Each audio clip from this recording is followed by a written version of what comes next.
প্রতিদিনের মতো পঞ্চায়েত প্রধানমন্ত্রী নিয়ে আজ আপনাদের সঙ্গে রয়েছে আমি জয়শ্রী। আজ দশম পর্ব পঞ্চায়েত প্রধানমন্ত্রীর।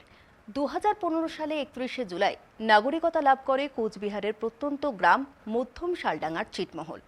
নাগরিকতা লাভের পর দীর্ঘ 4 বছর ধরে বঞ্চিত ছিলেন সরকারের জনমুখী প্রকল্প থেকে। ইতিমধ্যেই পঞ্চায়েত ভোটকে কেন্দ্র করে রমরমিয়ে চলছে শাসক বিরোধী সমস্ত দলের ভোট প্রচার।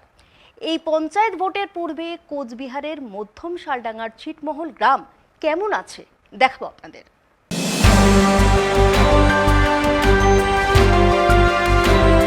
রাজ্য জুড়ে যখন পঞ্চায়েত ভোটের নির্ঘণ্ট প্রকাশ হয়ে যাওয়ার পরে শাসক বিরোধী সকলেই ব্যস্ত ভোট নিয়ে, ঠিক সেই মুহূর্তে কোচবিহারের মধ্যম শালডাঙ্গার ছিটমহল গ্রাম কেমন রয়েছে সেখানকার মানুষজন। 2015 সালের 31শে জুলাই এই ছিটমহল স্বাধীনতা লাভ করে, অর্থাৎ নাগরিকত্ব পায়।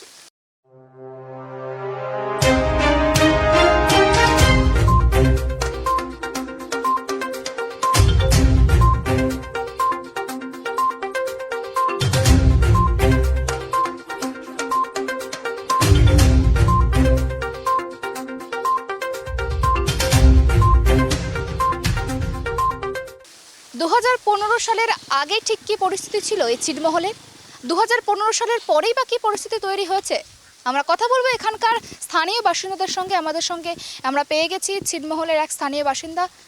দাদা, আপনার নাম? জয়নাল আবেদিন।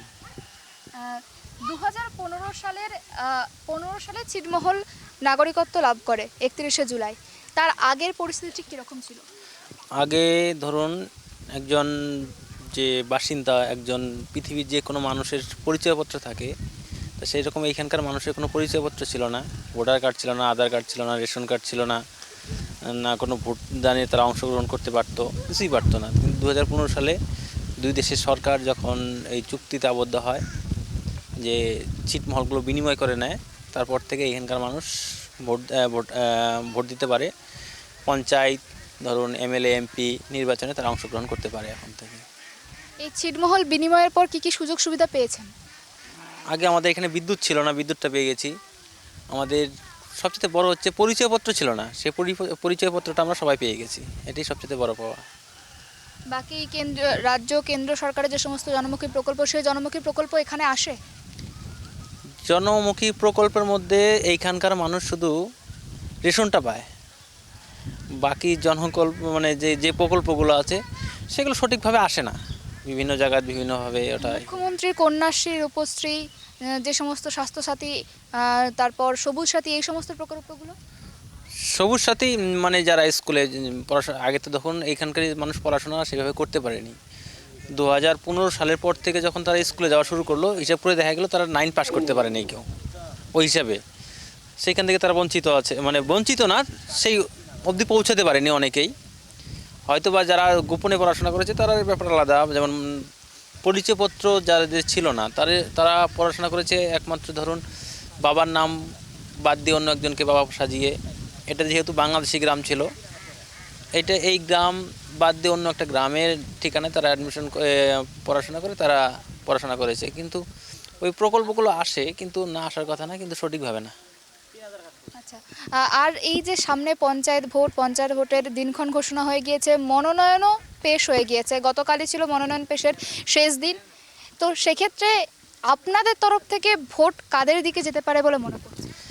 দেখুন, এখানকার মানুষ, আপনি হয়তো এই গ্রামটা ঘুরে দেখেছেন, ছিটমহলটা, এখানকার কোনো জাতীয় মানে কোনো দলের পতাকা পাবেন না আপনি।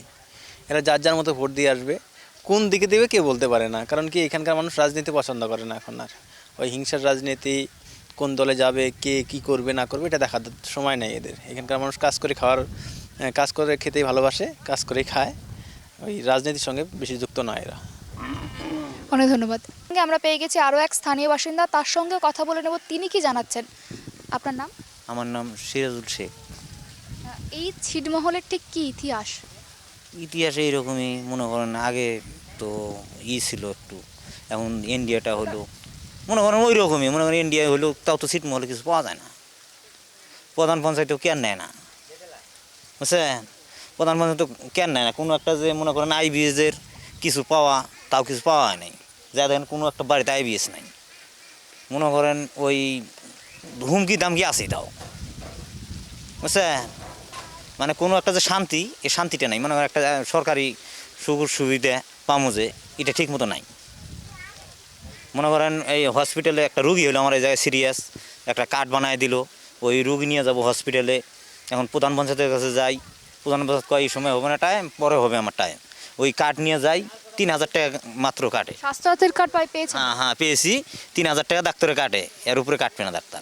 এটা নিয়ে আমার সঙ্গে ডাক্তারের সঙ্গে প্রায় ডাঙাডাঙি অবস্থা হয়েছে কুচবিহারে আইসির মধ্যে শিলাত। বাকি এই কেন্দ্রীয় সরকারের যে আবাস যোজনা, সেই আবাস যোজনার বাড়ি পেয়েছেন? না না না, কোনো কিছুই দেয় নাই। আইবিএসটা পর্যন্ত পাইনি আমরা, বাড়ি তো যেমন তেমন আইবিএস পর্যন্ত পাইনি আমরা। কত সালে আপনাদের এই ছিটমহল নাগরিকত্ব পায়? এটা কত সালে এটা আমার খেয়াল নেই। আমি যেমনটা মানে তথ্য পেয়েছি যে 2015-র 31শে জুলাই নাকি আপনারা স্বাধীনতা দিবস হিসেবে পালন করেন। আমরা জানি 15ই আগস্ট স্বাধীনতা দিবস, কিন্তু এই দিনটাকে আপনারা ঠিক কীভাবে উদযাপন করেন এই 31শে জুলাই? 31শে জুলাই পতাকা তুলে আর কি করে, মনে করেন পতাকা তুলে লোকজন জড়ো হয়ে ই করে আর কি। তার মানে বলতে চাইছেন যে এই ছিটমহল বিনিময় হওয়ার পরেও তারপরেও কোনো রকম কোনো সুযোগ সুবিধা আপনারা পাননি? আগেও পেতেন না, এখনো পাচ্ছেন? এখনো পাইনি। একটা নুনের নেগে যাবেন, তাও ব্যাংকে সেরকম ই করে না, জমির কাগজগুলো তো পর্যন্ত হইল না। একটা যে জমিগুলোর এসটি ওই পর্যন্ত কাগজ টাগজ হইল না। এখন চলছে বন্ধক হিসেবে, মানে একটা মনে করেন জমি জমি বিক্রি হয়, মনে করেন কয়টা সাক্ষী রেখে লিখিত এইরকমইভাবে চলছে। তাহলে আপনাদের এই যে ভোট ব্যাংক, সেই ভোট ব্যাংক কাদের দিকে যেতে পারে বলে মনে করছেন? এই ভোট ব্যাংক দেখেন আমার এই জায়গায় কোনো পার্টিগত নাই, মানে ব্যক্তিগত, মানে ভোট দিয়েছে আর কি। মানে একটা পার্টি নিয়ে যে ঝুঁকবে এই জায়গায় বলে এই পার্টিকে দিমো কি ডাঙাডাঙি ইটি, আমার এই গ্রামটার মধ্যে এটা নাই।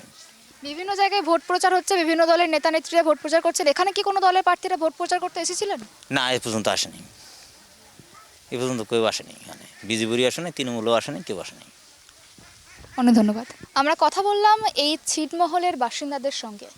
তাদের বক্তব্য 2015 সালের আগে যে পরিস্থিতি ছিল, অর্থাৎ ছিটমহলের যে ইতিহাস, সেই ইতিহাস নাড়াঘাটা করার পর, বহু লড়াই বহু যুদ্ধ করার পর যদিও বা ছিটমহল নাগরিকত্ব পায়, কিন্তু তাদের যে অভাব অভিযোগ, সেই অভাব অভিযোগ কিন্তু রয়ে গিয়েছে।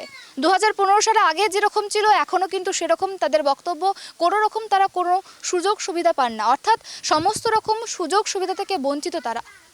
এখন এটাই দেখার এই পঞ্চায়েত নির্বাচনে এই ছিটমহলের যে বাসিন্দারা রয়েছেন তাদের ভোট কোন দিকে যায়, এবং শাসক দলের নজর পড়ে কিনা এই ছিটমহল বাসিন্দাদের ওপরে। ক্যামেরায় আনন্দ সরকারের সঙ্গে অমিত সরকার ও সুপর্ণা ঘোষের রিপোর্ট, ট্রাইব টিভি, কুচবিহারের মধ্য মশালডাঙ্গার ছিটমহল।